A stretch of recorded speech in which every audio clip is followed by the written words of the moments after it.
fonction législative de la Constitution actuelle est une véritable usine qui fonctionne jour et nuit. De 100 lois sous Charlemagne, nous sommes passés à 140 000 aujourd'hui, et répartis dans 74 codes juridiques. 10% seulement de ces lois sont votées par l'Assemblée nationale, les autres 90% étant décrétées par des ministres, des préfets ou des maires. Un code juridique peut atteindre 2500 pages. Le Code général des impôts contient à lui seul 4000 articles. Plus de 10% des articles d'un même code sont modifiés chaque année. Les amendements parlementaires ont atteint le nombre de 250 000 durant la 12e législature, de 2002 à 2007.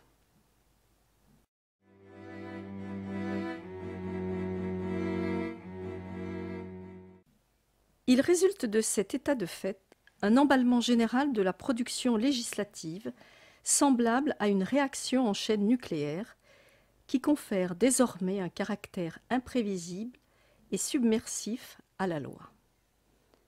Ainsi, toute action humaine est en voie de devenir a priori illégale, sauf à vérifier dans un interminable catalogue de lois qu'elle est bien autorisée.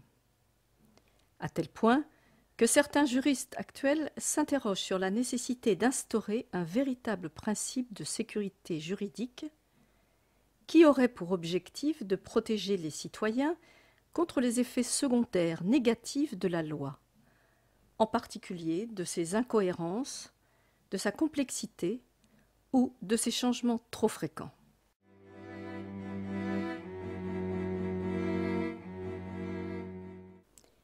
Nous disons que ce phénomène d'insécurité juridique doit être combattu. Les lois doivent être simples, peu nombreuses et difficilement modifiables. Ainsi, la vie civile et économique pourra se développer dans un climat de stabilité juridique. Pour ce faire, il convient que la Constitution nouvelle énonce des principes clairs dans les principaux domaines de l'activité humaine, de sorte que la loi ne puisse pas y ajouter une multitude de cas particuliers, comme c'est le cas actuellement. Il importe également que la loi ne puisse être décrétée unilatéralement par un agent de l'État ou par un groupuscule représentatif, sans avoir fait l'objet d'une consultation populaire préalable. Dans la Constitution nouvelle, l'élaboration de la loi par le système de la démocratie directe devra donc tenir compte des 4 conditions suivantes. Premièrement, un projet de modification constitutionnelle peut être présenté avec l'accord de 1% des citoyens, suivi de la ratification de 15% d'entre eux. Deuxièmement, la Constitution peut être modifiée avec l'accord de plus de la moitié des citoyens. Troisièmement, un projet de loi peut être présenté avec l'accord de 1 pour 1000 des citoyens, suivi de la ratification de 15% d'entre eux. Quatrièmement, la loi peut être votée avec l'accord de plus de la moitié des citoyens votants, sous réserve d'une participation égale à plus de la moitié des citoyens.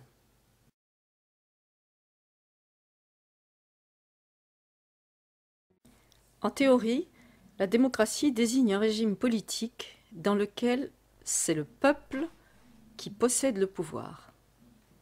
La Constitution française de 1958 énonce d'ailleurs, dans l'article 2, le principe d'un gouvernement du peuple, par le peuple et pour le peuple, ce qui semble confirmer cette affirmation.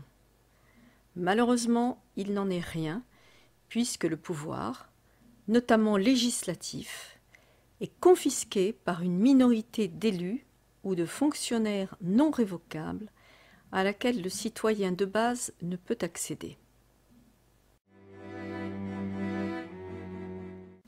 Cette supercherie a été mise en place au lendemain de la Révolution de juillet 1789 et a perduré depuis. Le stratagème consiste tout simplement à remplacer le pouvoir du peuple par celui des représentants du peuple. Et la consigne a été donnée par Joseph-Emmanuel Sieyès, le père de la Constitution française, dans son célèbre discours fondateur du 7 septembre 1789, en déclarant « La très grande pluralité de nos concitoyens n'a ni assez d'instruction, ni assez de loisirs pour vouloir s'occuper directement des lois qui doivent gouverner la France. Leur avis est donc de se nommer des représentants. » Et en ajoutant pour plus de clarté, les citoyens qui se nomment des représentants renoncent et doivent renoncer à faire eux-mêmes la loi. S'ils dictaient leur volonté, la France ne serait plus un État représentatif, ce serait un État démocratique. Le peuple, je le répète, dans un pays qui n'est pas une démocratie, et la France ne saurait l'être, le peuple ne peut parler, ne peut agir que par ses représentants.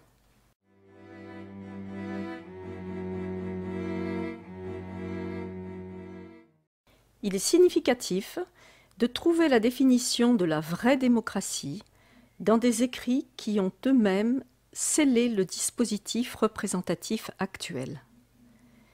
Cette définition est toute contenue dans la réponse sans équivoque aucune à la question « Qu'est-ce qu'une vraie démocratie ?» Cette réponse étant la démocratie directe, c'est-à-dire celle par laquelle les citoyens élaborent eux-mêmes la loi. La Constitution nouvelle abroge le système législatif représentatif actuel et le remplace par un système de démocratie directe grâce auquel les lois sont imaginées, élaborées et votées par tous les citoyens à l'exclusion de tout représentant, quel qu'il soit. C'est le 12e point de rupture avec la Constitution actuelle.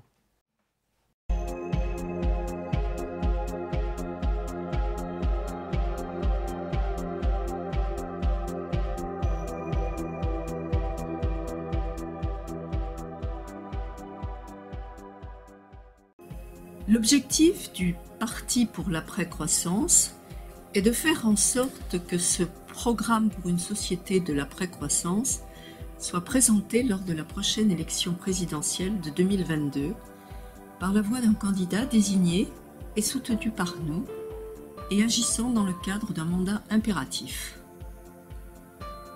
Nous lançons un appel à tous les citoyens intéressés et motivés par notre démarche afin qu'ils se portent volontaires pour aller solliciter des promesses de signature auprès des maires et élus de leur localité avoisinante.